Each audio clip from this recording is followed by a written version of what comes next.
Have you ever felt completely stuck? Trapped in a cycle, a habit, a pattern that you just can't seem to break, no matter how hard you try? Well, today, we're going to look at a path to freedom that goes way deeper than just willpower. We're going straight to the heart of the matter. And our whole journey really starts right here with this incredible piece of ancient wisdom from Proverbs. It's this powerful idea that changing our lives isn't really about managing our outward actions first. It's about guarding the source of those actions, our heart. So, ready to see how this actually works? First, we're going to unpack what the heart even is.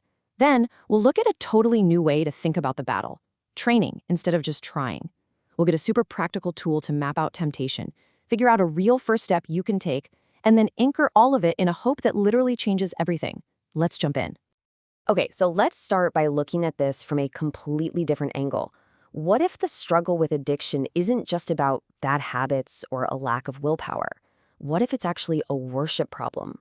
What does your heart truly value? What does it worship in that moment of pressure? So, when we say the heart, what are we even talking about? Well, it's so much more than just feelings or emotions. Think of it like the mission control for your entire life. It's what you believe, what you love, what you crave. It's the steering wheel that guides everything you do. It is the absolute core of who you are. And that leads us to this. This is the game-changing question.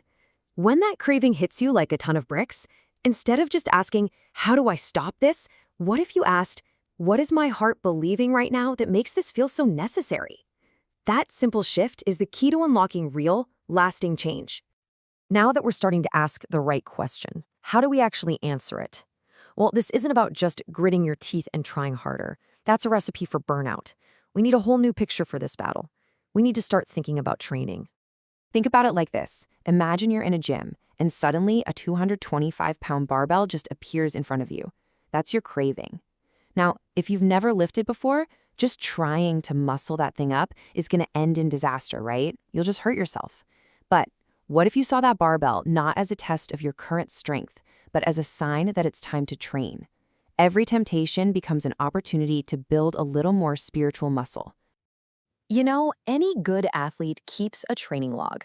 They track their progress, they look for patterns, and that's exactly what we're going to do. There's this incredible tool called an episode map, and it's basically a spiritual training log. It's a way to become a detective in your own story, to see what's really going on when temptation hits, all without shame or judgment. So let's break this map down. First, you just look at the circumstances. What was happening right before the craving hit? Then, what were the thoughts? What lies were you telling yourself? What did you feel in your body? Next, you get honest about what you did. And here's the key part. What was the promised payoff? What relief did you think you were going to get? And then, what was the actual cost? Finally, you ask, where was God in all of this? It's an amazing way to bring what's hidden in the dark out into the light. And this is where it gets really, really insightful.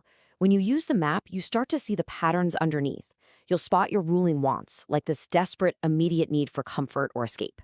And hiding right under that want, you'll almost always find a ruling fear, a fear that if you actually feel the pain, you won't survive, or if you're exposed, you'll be rejected. This isn't about blaming yourself. It's about locating where the real battle is actually being fought. Okay, so once you've started to map things out and see what's going on, it's time for action. But listen, we're not trying to deadlift 500 pounds on day one. We are starting with something small, something manageable. We're starting with the 2-pound weight. This is your first small step toward building real strength. This slide really says it all, doesn't it? On one side, you've got the glittering promise of the temptation. Instant relief, a moment of calm, a quick escape. But on the other side is the brutal reality of the cost, the guilt, the shame, the secrecy, the damage to relationships. When you see it laid out so clearly, taking that small, healthy step, it starts to look a whole lot more appealing. So what does a 2-pound weight actually look like? It can be so simple. It could be just texting a trusted friend, triggered, pray. That's it. Or maybe it's just getting up and walking into a room where another person is. Or even just saying out loud to yourself, I am being lured, I need help. The power is in that one small act of bringing the secret into the light. And please, don't ever think for a second that these small acts don't matter. They are everything. Every single small act of honesty is an act of warfare. You are literally retraining your heart's muscle memory. You're teaching it to run to God for safety, instead of running back to the addiction for a false sense of refuge. Now, we've covered a ton of ground, but we have saved the most important, the most foundational piece for last. This is what holds everything else up. It's a shift in your entire mindset that changes the fight because it's not about what you're fighting for, but who you're fighting from. Look, most of us live on this left side of the screen, right? It's the voice of behavior management. Stop it. Try harder. Don't you dare fail. It's exhausting. But there's another way. The gospel isn't a command to try harder. It's an invitation. It says, come to Christ, be honest, and receive mercy. It's a path of grace, not performance. Just let this truth sink into your bones for a second.